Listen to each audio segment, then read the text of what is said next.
Halo teman-teman, kembali lagi ke video saya.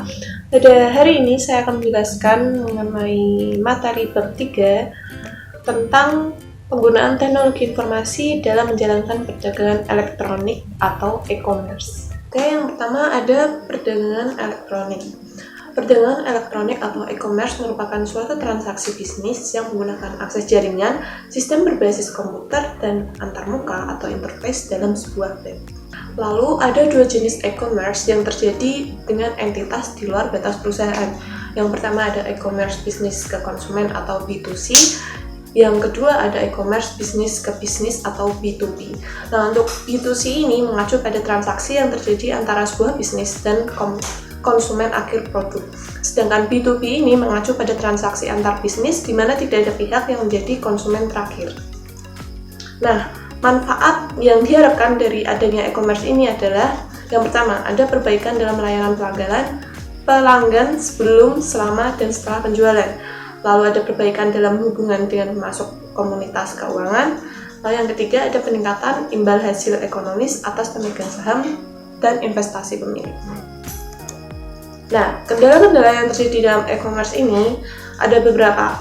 Di antaranya biaya yang tinggi, kekhawatiran akan keamanan, ataupun perangkat lunak yang belum mapan ataupun belum tersedia. Nah, ruang lingkup dari e-commerce ini sendiri, dia bersifat dinamis, dan pengaruhnya dapat berubah hanya dalam beberapa bulan.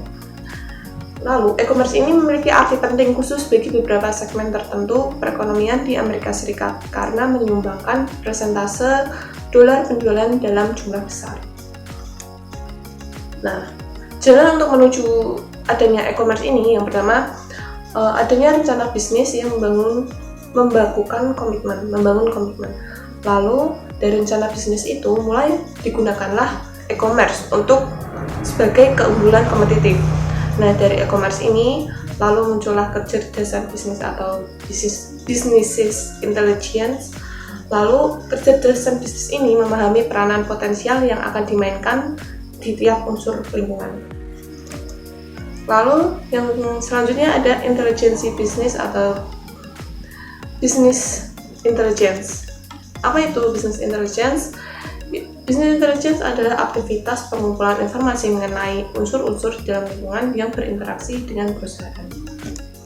Dalam business intelligence ada beberapa komponen. Yang pertama ada basis data eksternal. Nah, dalam basis data eksternal ini, perusahaan tidak harus menyediakan basis data sendiri. Jadi, perusahaan dapat mengambil basis data dari luar. Contoh dari basis data eksternal ada Dialog, ada Reuters, Dow Jones, LexisNexis, dan lain-lain. Lalu yang kedua ada mesin pencari. Mesin pencari ya kayak Google, Yahoo, Bing, dan lain-lain. Lalu, strategi e-commerce dan sistem interorganisasional. Nah, masalah yang menentukan strategi e-commerce yang terbaik dalam memiliki beberapa solusi. Nah, muncullah strategi yang sebenarnya dikaitkan dengan transmisi data elektronik. Lalu muncullah sistem interorganisasional. Sistem interorganisasional ini biasanya disingkat dengan iOS. Nah, di dalam iOS sendiri terdapat sistem EDI. EDI ini merupakan subkumpulan dari sistem interorganisasional. Lalu selanjutnya sistem interorganisasional. Apa manfaat dari iOS sendiri? Yang pertama ada efisiensi komparatif, yang kedua ada kekuatan penawaran. Nah, di dalam kekuatan penawaran ini keuntungannya ada fitur-fitur yang menarik, dapat menurunkan biaya yang berhubungan dengan penelitian ataupun meningkatkan biaya perpindahan. Nah, EDI sendiri merupakan implementasi dari iOS, terdiri dari transmisi data langsung komputer dalam format yang dapat dibaca oleh mesin.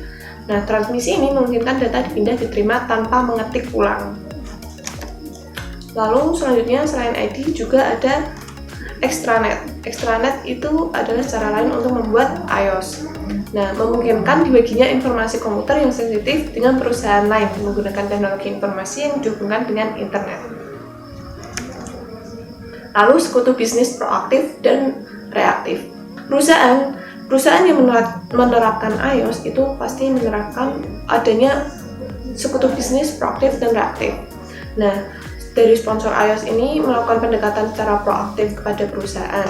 Nah, perusahaan ini perusahaan ini nantinya akan merangsang dari minat iOS itu sendiri dan mendorong partisipasi dalam jaringan. Nah, kegiatan partisipan ini dinamakan kegiatan reaktif, di mana dia akan menerima ataupun menolak tawaran.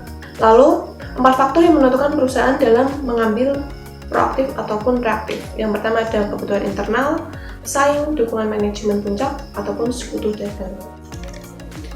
Manfaat tidak langsung iOS. Yang pertama ada berkurangnya kesalahan, turunnya biaya, meningkatkan efisiensi operasional, meningkatkan kemampuan untuk bersaing, perbaikan layanan, dan lain-lain.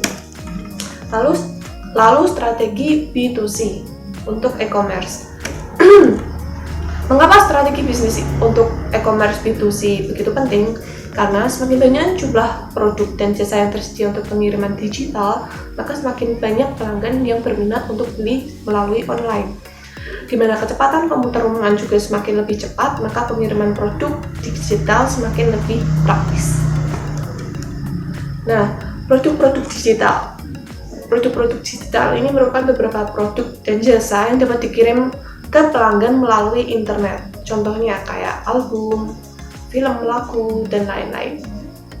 Nah, perbedaan produk digital dan fisik ini adalah produk digital dapat digunakan begitu selesai di-download. Selain itu, produk digital akan berpindah aset pembelinya. Pembeli produk digital menanggung biaya transaksi yang terjadi. Lalu selanjutnya ada produk-produk fisik. Produk fisik ini tidak dapat dikonsumsi melalui web, tetapi harus dikirimkan ke pelanggan. Pelanggan dapat menggunakan web untuk melacak status perkembangan pengiriman paket. Lalu penjualan maya versus campuran. Penjualan maya merupakan penjualan yang dilakukan perusahaan yang tidak mengoperasikan tempat fisik. Sedangkan penjualan campuran terjadi ketika perusahaan memiliki tempat penjualan fisik dan situs web di mana pelanggan dapat membeli produk. Lalu langkah e-commerce selanjutnya adanya perdagangan bergerak. Perdagangan bergerak ini merupakan penggunaan telepon seluler dan asisten digital pribadi untuk melakukan e-commerce nirkabel. Lalu adanya nirkabel berkelas bisnis di semua tempat. Lalu menggunakan internet.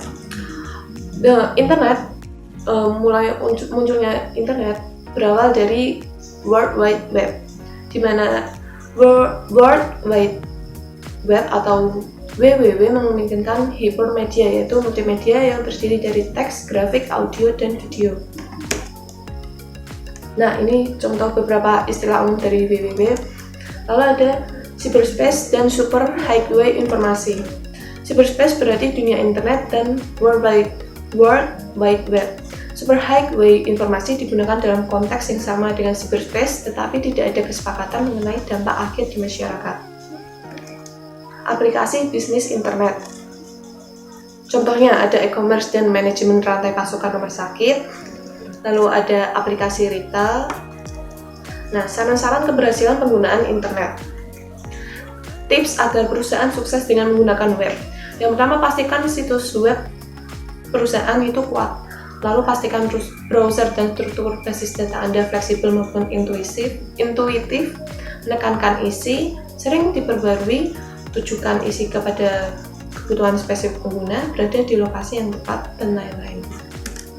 Nah, dampak internet pada bisnis di masa mendatang. Beberapa dampak internet pada bisnis di masa mendatang, para pengguna yang masih muda maupun berusia tua banyak penghasilan dibelanjakan memiliki dampak yang substansial pada ramalan ekonomi e-commerce.